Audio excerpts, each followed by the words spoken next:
안녕하세요. 깍시 인사드립니다. 최근 영상을 좀 자주 못 올려가지고 혹시나 기다리신 분이 좀 있다면 죄송스럽게 생각하고요. 제가 최근에 약간 몸 상태가 좀 메롱이라 가지고 영상을 자주 업로드하지 못한 점 좀 양해를 해주시면 감사하겠습니다. 그리고 최근 코로나 때문에 이 팬데믹 이후에 확진자 수가 엄청나게 이런 식으로 급증을 했다면 또 하나 급증한 게 있죠. 일단 달러의 유동성이 증가를 했고요. 그리고 미국의 부채가 엄청나게 이렇게 증가를 했어요. 그래서 코로나의 증가와 함께 미국의 달러도 증가를 했고 이 부채도 엄청나게 증가를 했다는 점, 이렇게 한번 상기해 볼 수가 있을 것 같고요. 결국에 이 달러의 경우 경기가 엄청나게 이런 식으로 위축이 되니 돈을 뿌려대서라도 경기를 좀 살리려고 하는 건 어쩌면 경제에 있어서 좀 자연스러운 행동이라고 볼 수 있고요. 그런데 지금 이 돈을 뿌려댄 수준이, 그리고 미국의 정부 부채가 어느 정도 수준이냐면 과거 세계 2차 대전 당시 이 정도에서 이런 식으로 다시 올라가서 이 과거 세계 2차 대전 당시를 상회하는 수준으로 지금 미국 정부의 부채가 이런 식으로 집계가 되고 있고요. 그래서 그때 당시 미국이 전쟁 수행을 위해서 화폐를 이때 당시 대량으로 찍어가지고 발행을 했었는데, 지금 규모가 이 세계 2차 대전 이후 미국은 지금 최고의 부채 규모를 일단 보이고 있습니다. 그러면 지금 아이러니한 상황이 펼쳐지겠죠. 부채는 이런 식으로 급등을 하는데 또 돈을 안 찍어낼 수는 없는, 이 코로나가 증가하는 상황 속에서 돈을 안 찍어낼 수도 없는 이런 아이러니한 상황이 펼쳐지고 있는 거고요. 그래서 지금 대대적으로 연준이 공표는 안 하고 있지만 이미 이 달러 유동성은 급격하게 이렇게 줄고 있다는 거예요. 그래서 오늘의 주제, 달러 유동성이 급격하게 줄고 있다 라는 주제로 이야기를 좀 해볼까 하고요. 그리고 부제로는 일드캡, YCC, 참고로 일드캡은 이 금리 이 상단을 이런 식으로 제어해버리는 이런 정책을 말하고요. 그러니까 금리가 이 T에 올라가지 못하게 이런 식으로 컨트롤하는 걸 의미하게 됩니다.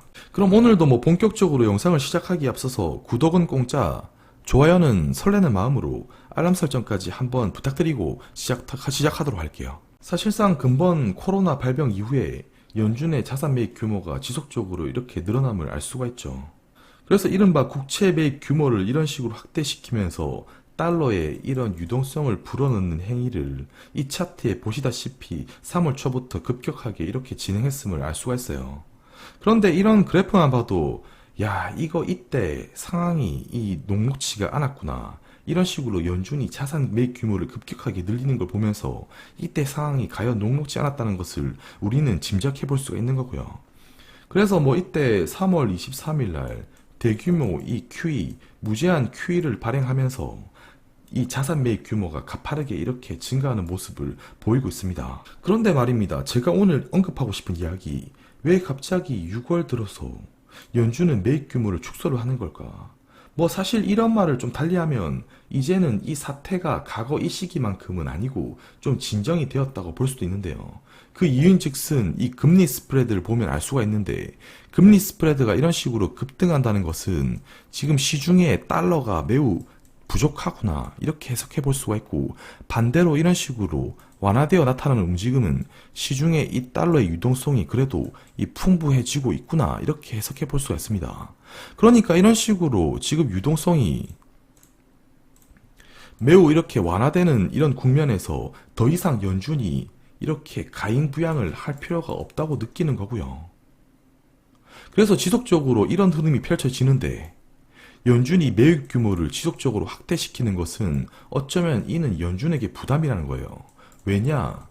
이 달러를 지속적으로 발행하면 결국 이 연준의 빚도, 이 부채도 지속적으로 늘어날 수밖에 없기 때문에 연준은 이런 부채를 무조건적으로 신경을 써야 하는 부분이기 때문에 무작정 이 달러를 찍어내는 행동을 무작정 할 수는 없다는 거고요.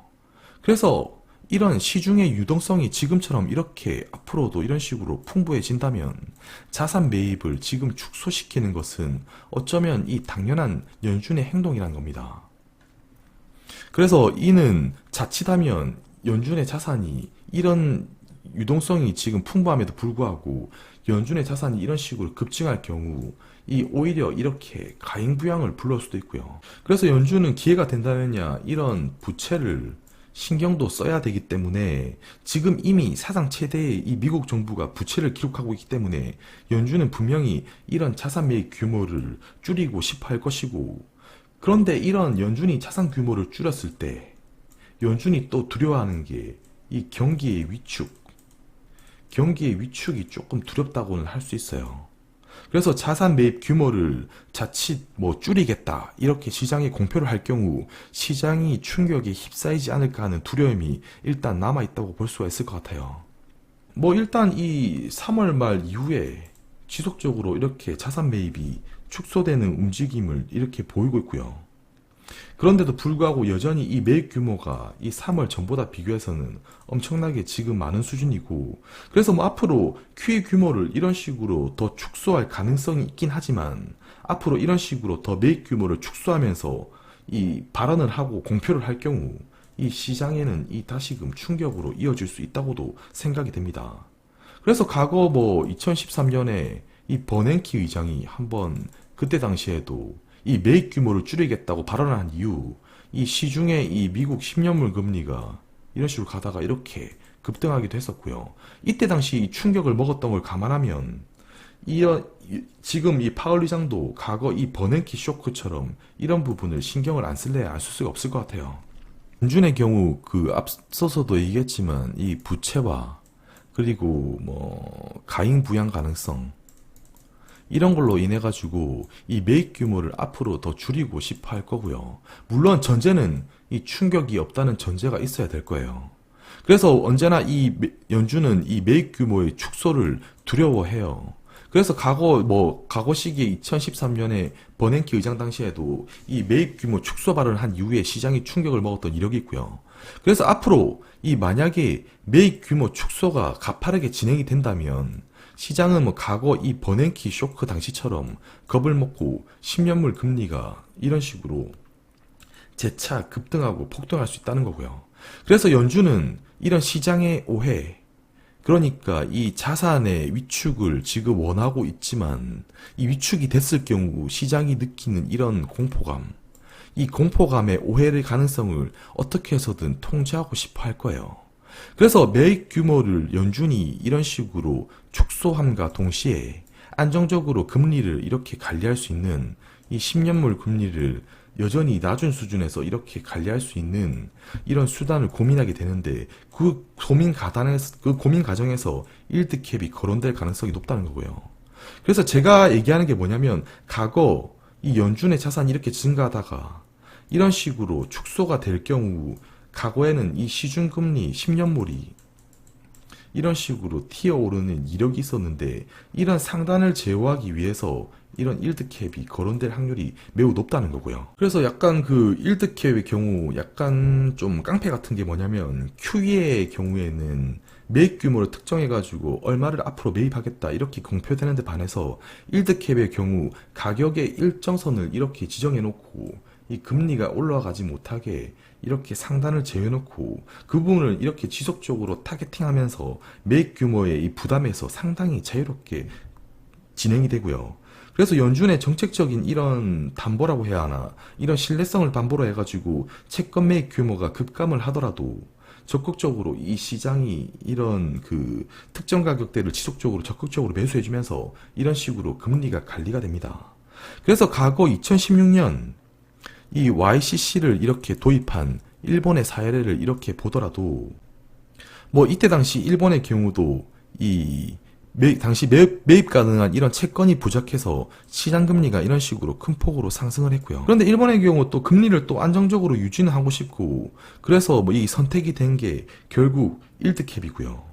16년 이때 당시 시중금리가 이런 식으로 급등하기 시작하고 이때도 일본에서 한 16년 7월쯤 해가지고 시장이 예상했던 것보다 그래서 이때의 경우 한 16년 7월쯤 일본의 경우도 시장이 다소 예상했던 이 완화적인 부양책을 할 것이라는 이런 기대와 달리 기준금리는 동결되고 자산 매입 규모도 이때 당시에 이런 식으로 동결되는 이런 현상이 벌어지자 시중금리가 이런 식으로 충격을 먹고 급등을 하기 시작하고요.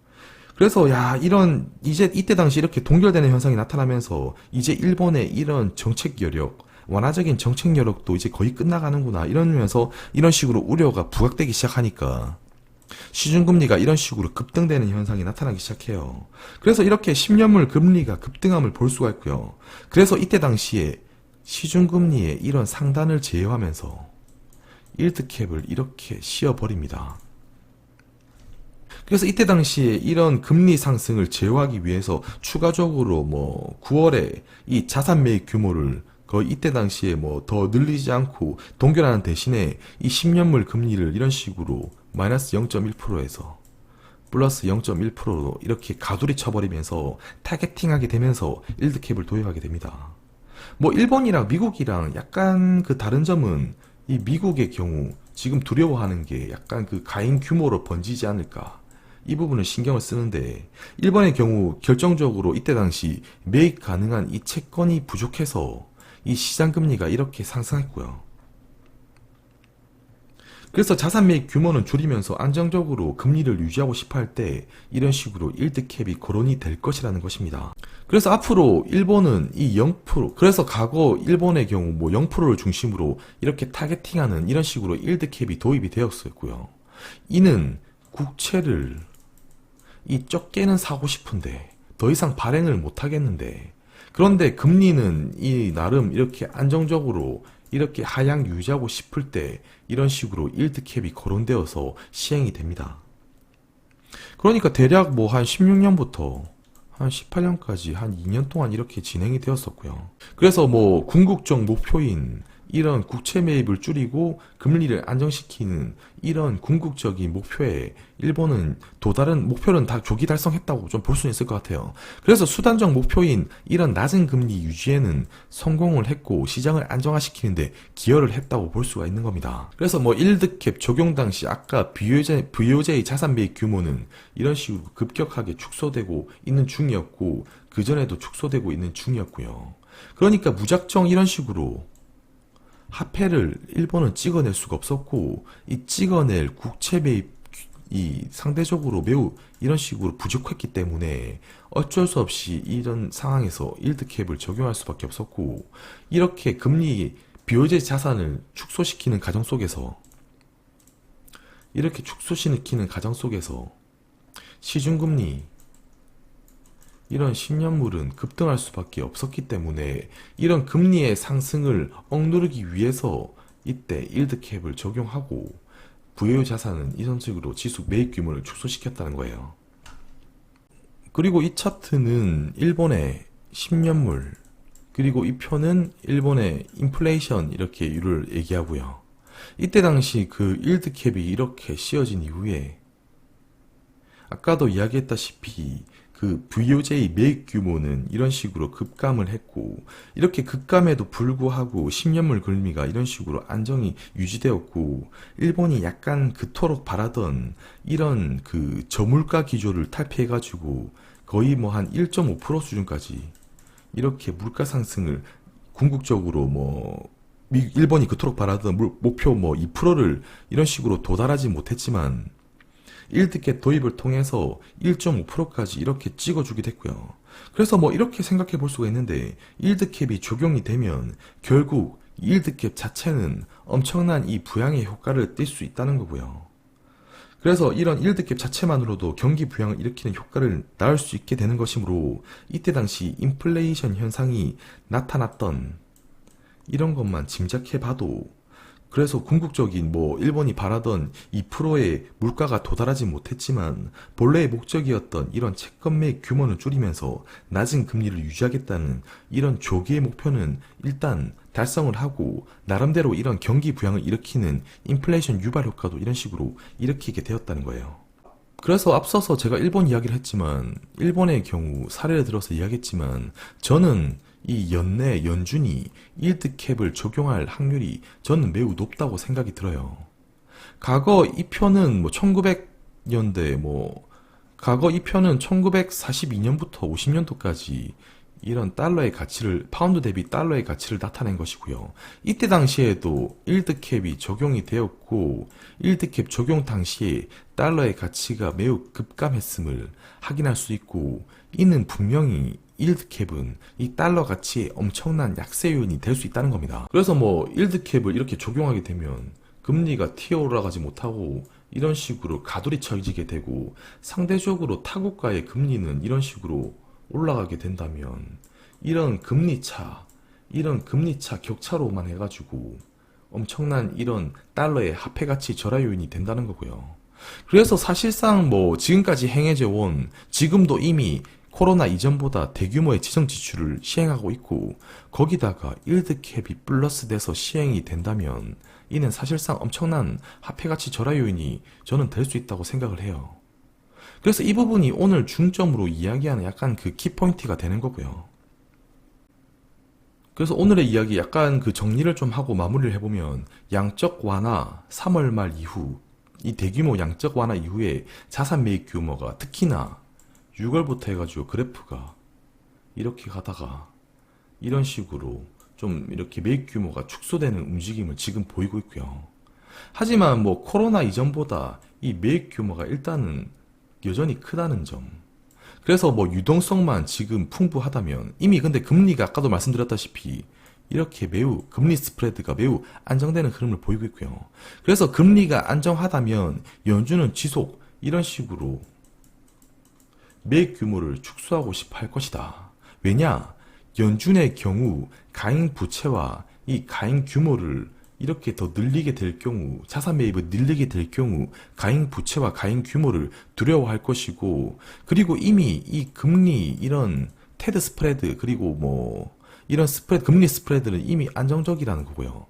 그런데 이런 매입 규모를 축소를 하고 뭐 공표를 하고 공언을 할 경우 시장은 또다시 충격을 먹으면서 야 이거 지금 코로나 충격이 제대로 가시지도 않고 이미 확진자 수가 계속적으로 증가하고 있는데 벌써부터 연준이 시장 매입 규모 유동성을 축소시킨다 이런 발언을 할 경우 미국의 10년물 미국 금리가 급등할 확률이 있고요. 그래서 이는 과거 13년도 때 버냉키 시절에도 매입 규모 축소를 공언한 이후에 이 미국의 10년물 시중금리가 급등을 한 적이 있어요. 그래서 과거 2016년, 2018년 일본의 일드캡 도입 사례를 제가 확인을 해봤고요.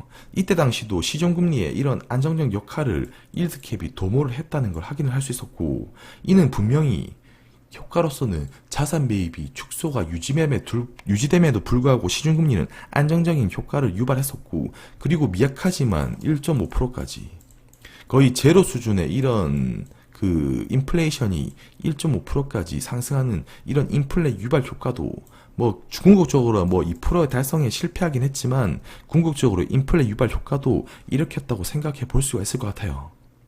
그래서 제가 궁극적으로 오늘 이야기하고 싶은 결론은 연준은 연내 일드캡을 시행할 확률이 매우 높다. 그 이유 첫 번째, 자산 매입 규모를 연준은 축소시키고 싶어 한다. 그 이유로는 부채, 너무 가다하고요. 그리고 달러도 유동성을 너무 많이 찍어댔어요. 그래서 이런 이유로 자산 축소를 하고 싶어 하고 그리고 추가적인 이유, 이 가잉 부양할까 이런 거에 두려움도 좀 있고요. 그래서 자산 축소를 일으키고 싶어 하기 때문에 자산 축소를 일으켰을 경우 시장이 먹을 이 충격에 대해서도 분명히 대비를 해야 되기 때문에 이 일드캡을 적용할 확률이 매우 높다는 것이고 이는 올해 연내에 이뤄질 가능성이 높고 조만간 이 FOMC 회의에서 거론될 확률이 매우 높다는 거예요. 그래서 일드캡을 도입할 경우 이 미국의 금리는 이런 식으로 이 상단이 이렇게 제어되는 데 반해서 뭐 중국 이런 나라들은 인플레이션이 유발될 경우 이 금리가 지금도 이미 오르고 있고 이런 식으로 더 튀어 오를 것이기 때문에 타국가와의 이런 금리 차는 더 벌어지게 될 것이고요. 이는 사실상 이 달러의 엄청난 화폐 가치 절하 요인이 될 수도 있고 그리고 뭐 지금 이미 축소한다고 하더라도 자산을 이 연준의 자산을 축소한다고 하더라도 코로나 이전보다 이 자산 매입 규모가 엄청나게 지금 많은 수준을 가리키고 있고 이미 재정 지출을 많이 하고 있기 때문에 이것 플러스 일드캡이 이렇게 덩달아 시행이 된다면 이는 엄청난 이 달러의 화폐 가치 절하 요인이 될 수 있다고 생각을 하고요. 이거 관련해 가지고 제가 멤버십에서 뭐 자세하게 많이 다뤘으니 혹시나 더 내용이 궁금하고 장기적인 이런 전략을 좀 꾸미고 싶다면 멤버십도 분명한 대안이 될 수 있다고 저는 한번 추천을 드리고요. 그래서 앞으로 저는 이런 미래가 펼쳐질 것이라고 생각은 하고 있고 최소 뭐 2년에서 3년 이상 이런 미래가 펼쳐질 것이라고 생각하고 있습니다. 뭐 오늘 준비된 영상은 여기까지고요. 오늘 뭐 영상도 유익하셨다면 구독하기, 좋아요, 알람 설정까지 한번 부탁드리고 또 다음 시간에 뵙도록 할게요. 감사합니다.